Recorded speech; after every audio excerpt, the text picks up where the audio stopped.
येत्या 2 एप्रिल रोजी महाराष्ट्रातून 7 खासदार राज्यसभेतून निवृत्त होत आहेत। राज्यसभेत नव्याने जे खासदार निवडून जाणार आहेत ते विधानसभेच्या कोट्यातून जाणार आहेत आणि विधानसभेतलं सध्याचं राजकीय पक्षीय बलाबल पाहता, आकडेवारी पाहता महाविकास आघाडीचा केवळ एकच खासदार राज्यसभेवर निवडून जाऊ शकतो। अशा वेळेला ठाकरेंच्या शिवसेनेने एक महत्त्वाचं स्टेटमेंट केलं। त्यांचं असं म्हणणं आहे की शरद पवारांसारखा माणूस दिल्लीत असणं गरजेचं आहे आणि जर शरद पवार उभे राहत असतील तर शरद पवारांना दिल्लीत पाठवण्याची जबाबदारी आम्ही घेतोय।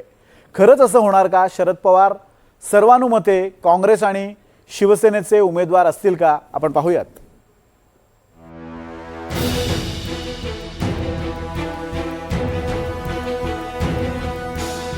पवारांच्या बैठकांचा अजेंडा नेमका काय? राज्यसभेसाठी पवार पुन्हा मैदानात? पवारांना निवडून आणू ठाकरेंच्या शिवसेनेचा निर्धार। 2 एप्रिल या तारखेला महाराष्ट्रातले 7 खासदार राज्यसभेतनं निवृत्त होणार आहेत। राष्ट्रवादीचे शरद पवार, केंद्रीय राज्यमंत्री रिपाईचे रामदास आठवले, राष्ट्रवादी शरद पवार गटाच्या फौजिया खान, भाजपचे डॉक्टर भागवत कराड, भाजपचे धैर्यशील पाटील, काँग्रेसच्या रजनी पाटील, ठाकरेंच्या शिवसेनेच्या प्रियंका चतुर्वेदी हे 7 खासदार 2 एप्रिलला निवृत्त होणार आहेत। राज्यसभेतल्या खासदारांना विधानसभेतले आमदार निवडून देतात। सध्या विधानसभेत अजित पवार आणि भाजपच्या शिवाजी कर्डिले यांच्या निधनामुळे 286 असं संख्याबळ आहे। महायुतीची स्थिती मजबूत आहे। भाजपचे 131, शिवसेनेचे 57, राष्ट्रवादीचे 40 असे मिळून 228 आमदार आहेत। इतर 7 आमदारांचा त्यांना पाठिंबा असल्यानं हे संख्याबळ 235 आहे। या आकडेवारीनुसार महायुतीचे 6 उमेदवार सहज राज्यसभेवर निवडून जातील।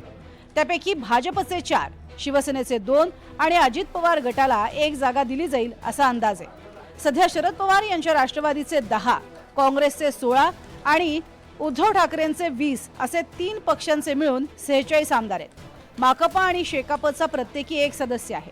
मविया एकत्र राहिली तर 1 खासदार निश्चितपणे निवडून जाईल।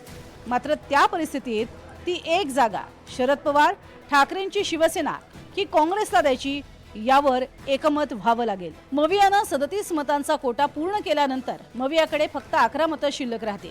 समाजवादी पार्टीचे 2 आणि एमआयएमचा 1 आमदार सोबत आला तर 14 मतं अतिरिक्त असतील।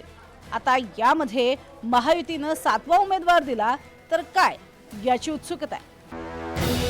आकडेवारी अशी असताना ठाकरेंची शिवसेना म्हणतीये शरद पवारांसारखा नेता महाराष्ट्रासाठी दिल्लीत असणं गरजेचं आहे। शरद पवारांना पुढे हात पसरावे लागणार नाहीत। शरद पवारांसारखा नेता सगळ्यांसाठी महाराष्ट्रासाठी दिल्लीत असणं गरजेचं आहे हे मी स्वतः पवार साहेबांशी बोललेलो आहे। आमच्या दोघांमध्ये याच्यावरती वारंवार चर्चा झालेली आहे। शरद पवारांनी ज्या दिवशी ते ठरवतील की मला निवडणूक पुन्हा लढायची आहे, महाविकास आघाडीकडे तेवढी ताकद आहे की पवार साहेबांसारख्या नेत्याला निवडून आणण्याची। आमच्याकडे तेवढी मतं जरूर आहेत।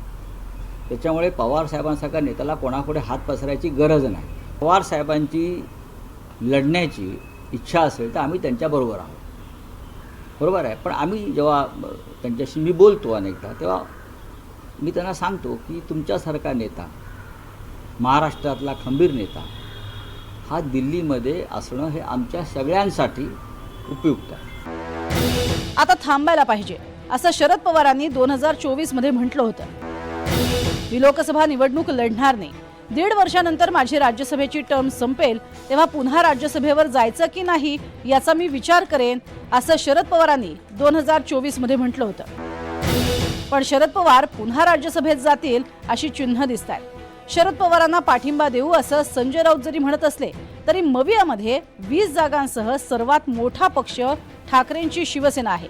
त्यामुळे महाविकास आघाडीचे नेते प्रत्यक्षात टेबलवर चर्चेला बसतील त्यावेळेला पवारांसाठी राज्यसभेच्या 1 जागेचा ठाकरेंची शिवसेना आणि काँग्रेस त्याग करणार का हा सगळ्यात मोठा प्रश्न आहे। आणि म्हणूनच की काय शरद पवार गट राष्ट्रवादीच्या विलीनीकरणासाठी आग्रही दिसतोय।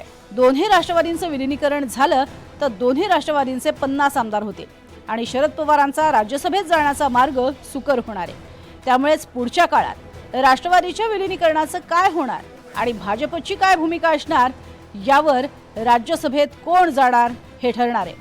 Bureau report, NDTV Marathi, Mumbai.